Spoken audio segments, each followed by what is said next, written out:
Bonjour et bienvenue à vous sur Matin TV. Nous recevons aujourd'hui Jean-Yves Arrivé, psychologue, consultant RH et coach, et qui va nous parler de l'importance du projet professionnel notamment pour les jeunes et pour les collaborateurs de l'entreprise.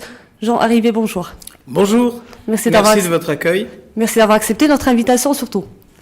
Alors, Jean Arrivé, on entend très souvent parler du projet professionnel et de son importance dans la réussite professionnelle. Comment et surtout quand faut-il y penser ? Le plus tôt possible. On a souvent tort de parler de projet professionnel au-delà des études.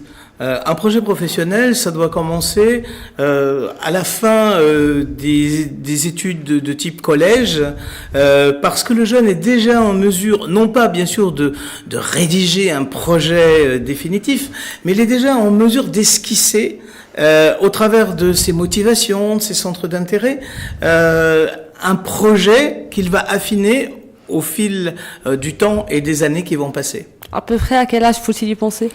Dès 15 ans, c'est bien. Il faut évidemment trouver les outils et la manière de l'y accompagner, mais c'est tout à fait possible de commencer à ébaucher ce projet, parce que sinon, on court le risque d'avoir des jeunes qui mènent une scolarité sans même savoir où ils vont.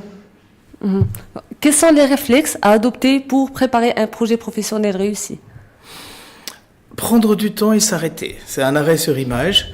Faire appel à quelqu'un qui peut vous conseiller, qui peut être un conseiller d'orientation, qui peut être une personne qui connaît bien le monde du travail, mais se faire accompagner et commencer à rêver.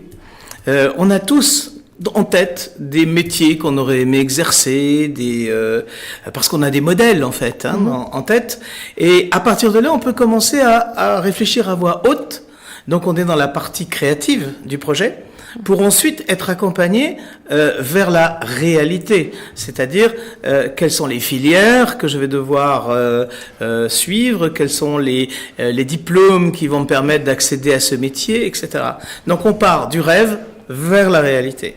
Donc, partir du rêve à la réalité, prendre tout le temps nécessaire et se faire accompagner. Maintenant qu'on a préparé son projet professionnel, comment le présenter ?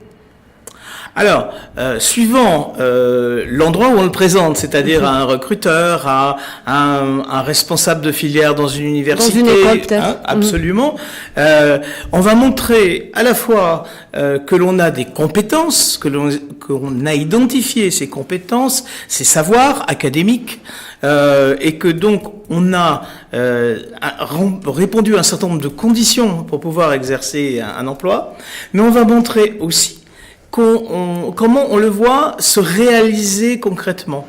En quoi on va pouvoir, grâce à une formation, concrétiser ce projet. En quoi, dans l'entreprise où l'on souhaite travailler, on va contribuer à la réussite de cette entreprise.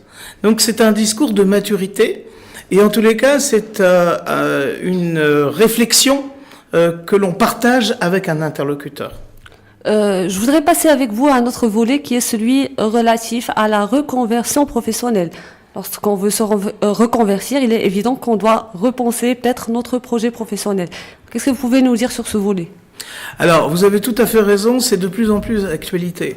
Il est fini le temps où on choisissait un métier que l'on exerçait pendant 40 ans. Le monde change vite, les métiers changent rapidement, et la digitalisation va encore accélérer ce processus. Et donc, de plus en plus dans les entreprises, les gens sont amenés à réfléchir à une deuxième partie de carrière. Et là, le projet est encore plus sensible que pour un jeune. Parce que un adulte qui a déjà 40 ans, qui est inséré dans la vie professionnelle, il a une famille à nourrir, il a des frais, il va peut-être devoir entreprendre une nouvelle formation. Donc son projet doit être encore plus affiné, doit être encore plus réfléchi, parce qu'il n'a pas le droit à l'erreur.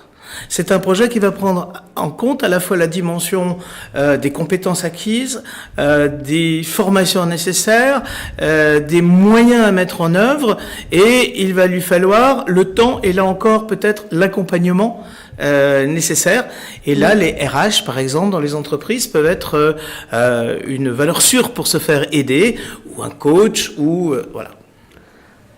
Est-ce qu'il y a des outils qu'on peut adopter pour atteindre les résultats? Oui, bien sûr. Il y a des outils qui vont vous permettre d'aller plus vite, c'est-à-dire qui vont vous aider à mieux exprimer ce que sont vos aspirations, vos intérêts, qui vont vous aider à mettre en relation ces intérêts avec des filières scolaires, ou qui vont vous permettre de mieux traduire votre projet dans sa dimension technique pour qu'elle paraisse plus réalisable du point de vue de votre interlocuteur. Tous les outils qui découlent de ce qu'on appelle au Québec les RIASEC, c'est-à-dire les inventaires d'intérêt professionnel. Et puis il y a les outils comme le MBTI, le Golden et autres qui permettent de faire émerger ce que sont les préférences de comportement, les préférences de fonctionnement, et qui sont de bons outils qui amènent un bon éclairage dans ce domaine. C'est des outils qu'un collaborateur peut utiliser lui-même sans pour autant être accompagné par un coach? Il va devoir passer cet outil et être débriefé par un professionnel. Mais c'est juste un travail de quelques heures. Jean-Yves Arrivé, merci pour toutes ces explications, pour tous vos conseils, et je vous souhaite une très très bonne continuation. Écoutez, merci et bonne chance à tous nos spectateurs pour réussir leur projet professionnel. Ça se prépare surtout. Absolument. Merci à vous d'avoir suivi notre épisode. Je vous donne rendez-vous très rapidement sur Matin TV avec un nouvel expert, nouveaux conseils.